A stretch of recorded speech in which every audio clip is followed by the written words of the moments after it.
guys! Welcome back to my channel. It's me again, Chris, ang inyong Vico Vlogger from Masbate, Mabuhay. At yun na nga, kung bago ka pa lang dito sa aking channel, huwag kalimutan mag-subscribe at i-hit mo na rin yung maliit na kalembang dyan sa baba para updated ka sa aking videos. Ayun guys, naririnig nyo sa aking background, merong malakas na soundtrack kasi nagpapatugtog ng budots yung sa bandang kapitbahay namin. Wala na akong magagawa dyan guys.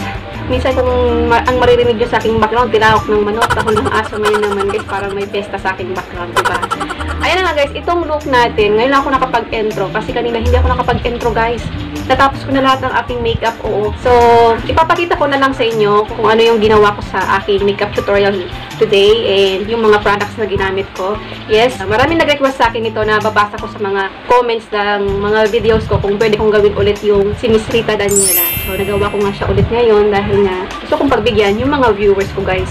And thank you so much guys kasi nag-i-enjoy kayo sa aking makeup chururut. Maraming salamat sa inyo guys. Nakakatuwa naman, nakaka-inspired yung mga positive feedbacks nyo sa aking video.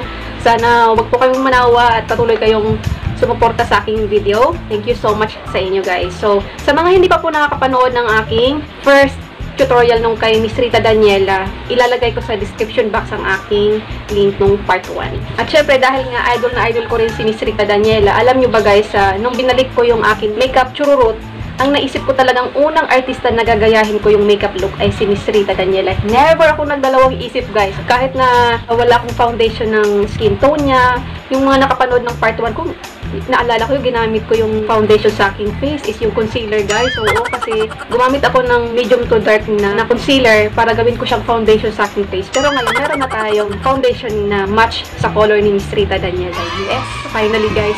Yung mga panahon na yun, huwag niyong gagayahin yung guys ha. Wala akong mga medium to dark na mga foundation. Kumbaga, nagpaka-girl scout ang lola niyo. Wala akong sa assignment, who can bring me this? Chut, meron ako kaagad nun. Ano guys, ano? Mamit ko din in person si Miss Rita Daniela, oo. Silang couple ni Kenchalya. Makapagpa-picture man lang guys, no? Eh, hindi ko nga lang alam kung saan ko sila makikita para makapagpa-picture man lang. Huwag na natin to guys patagalin. Papakita ko na sa inyo, umpisa na natin to.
Okay, makakapagsalita na ako sa wakas.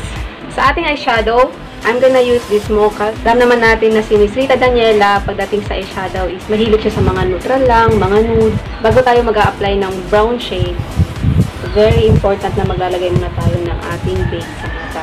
Para mas maganda yung effect ng ating eyeshadow. Kahit anong eyeshadow na meron kayo, basta meron kayo parang mga peach na color, yun na yung gawin yung pang base sa inyong mata.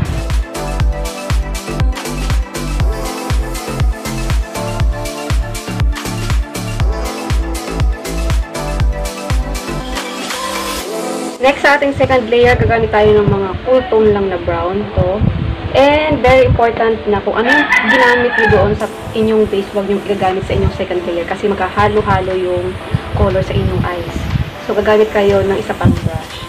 Kung wala kayong maraming brush para sa inyong eyeshadow, linisin nyo lang ng alcohol sa tissue.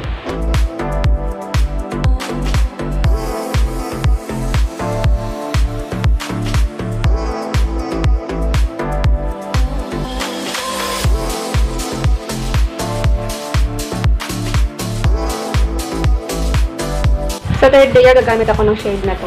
So, very, very light lang. Any shade na mas darker dun sa brown na meron kayo. So, ilalagay lang natin siya dito.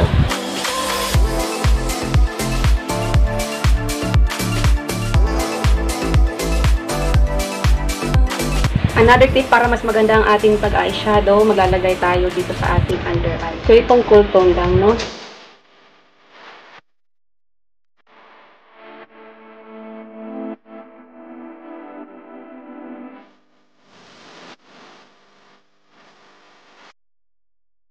And done na tayo sa ating eyeshadow, gagamit na tayo ng eyeliner.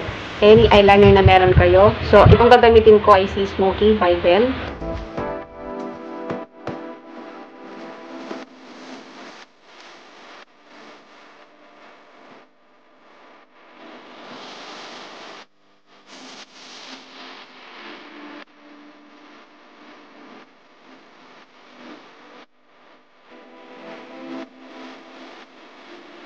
At dahil chinita si Miss Rita Daniela, gagamit ako nitong MAC Thin eyeliner. Gagawa ako ng konting-konting wing lang dito sa aking eye.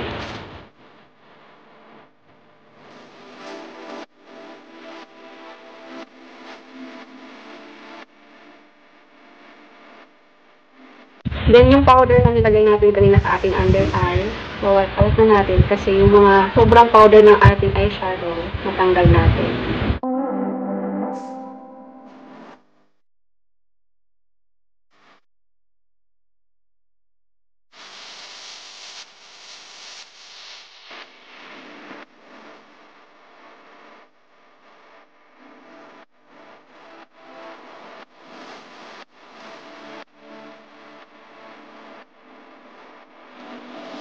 So next is magkukontour na tayo guys. Mamaya gagamit ako ng false eyelashes pero mamaya ako na siya ilalagay. Then kapag nag-eyeshadow ako, hindi ko siya kaagad nilalagyan ng pang-highlight dito. So later na natin siya yung as in tapos na tayo mag-makeup, doon ako maglalagay ng highlight. Kasi kapag nag-contour tayo sa ating ilong, baka mamaya matamaan yung banda sa may eyes natin. Hindi naghalo-halo na yung highlight sa ating eyeshadow.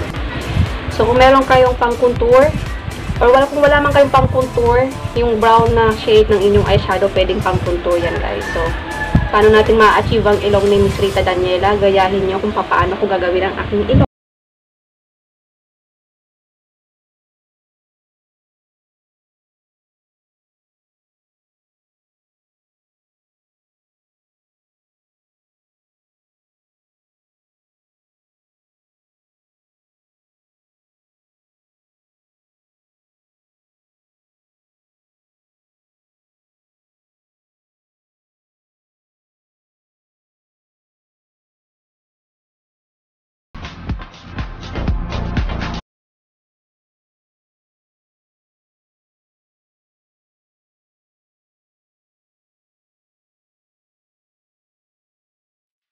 Guys, isang tip ko sa inyo kapag nagkukontour kayo dito banda sa jawline nyo, i-drag nyo hanggang bandang leeg yan.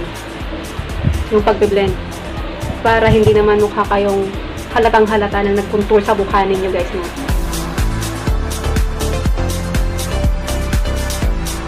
Tada! Naglagay na rin ako ng aking false eyelashes. Kung mahaba yung pilik mata nyo, huwag na kayo maglalagay ng false eyelashes. Kasi itong pilik mata ko sa wing palad. kinurl ko na, tapos nilagyan ko na ng mascara. Wala pa rin guys. So next is mag-blush on na tayo. Gagamitin ko sa ating blush on na itong si Careline Fresh Tomato.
Sa ating lipstick guys, ang gagamitin ko ay itong si Maybelline Superstay.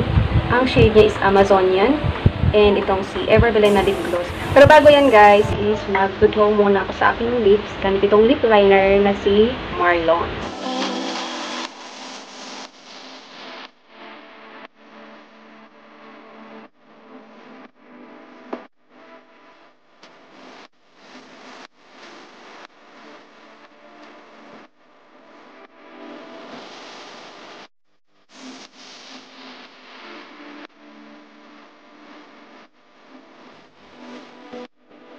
Then, gagamit ako nitong guys na lipstick from DYS Pan White.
There you go guys, heto ng ating final look para sa ating Rita Daniela Inspired Makeup. Yes, sana nag-enjoy kayo dito sa ating video guys.